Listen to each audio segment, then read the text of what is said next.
Good morning. I am Desiree. And my story begins very recent. In early September, I, like many others, had to seek out a new primary care physician. Insurance changes.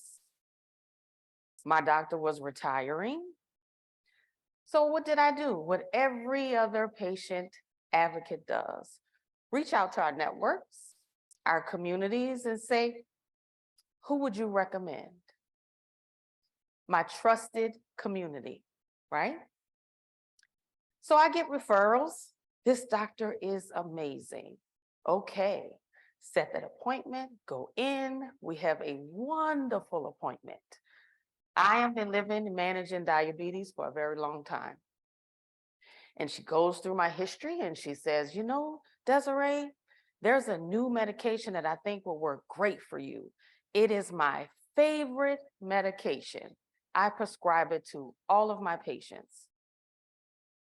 We talk about my background, and she knew that I work in healthcare quality improvement, and we're talking about that, and we're information sharing, building that trust in that appointment. I felt very comfortable. She gave me the prescription and she says, this is going to be great for you. Over and over and over again. This is going to be great for you. I take the prescription and I go to my pharmacist. We fill it.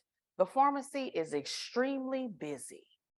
Usually they'll come up and they'll do a consultation, but today the line was busting at the seams. So the pharmacist comes up, scans her badge, and I go on my way.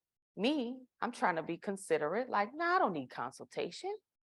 The physician told me this is her favorite drug, and you're going to do great with it. I begin the medication. A few days later, I'm feeling a little funny. I'm tired. I'm like, well, Desiree, you're busy. You're doing a lot. You're a working mother. You have a very active life. You just need to take a break. So I continue to take the medication. Never had a conversation of possible side effects. Didn't think that it was anything to do with this medication. Life goes on. In about a week or so, I really start feeling bad. And I say, maybe I need to just take a few days off and rest, which I did. Flew out to a conference, something that I committed to. It was actually an IHI meeting that I went to in Chicago. And I said, I'm starting to really feel bad. So as I'm coming home, and I text my husband and I say, I'm not feeling well, but let me just make it back to Houston. He said, wife, I think maybe you should go to the ER in Chicago. I said, no, let me just make it back to Houston. By the time I made it to Houston, I could barely walk. My husband picks me up. We go to the emergency room. I can't say I don't know my birthday. I couldn't tell you the course of events that happened for the last 24 hours. After a workup, and I won't go into all the gory details, they finally found out what is wrong with me. I am in full-blown diabetic ketoacidosis and had to be immediately admitted to the ICU. As I'm in the ICU and the ICU doc comes up to me, my body systems had stopped communicating with one another and was told, we're going to try to save you, but I'm unsure. And as I'm laying in this bed and I'm thinking about my family, like I can't leave my babies. And I'm thinking about what happened to get me from leaving that appointment with the trusted medication to here I am at the brink of death.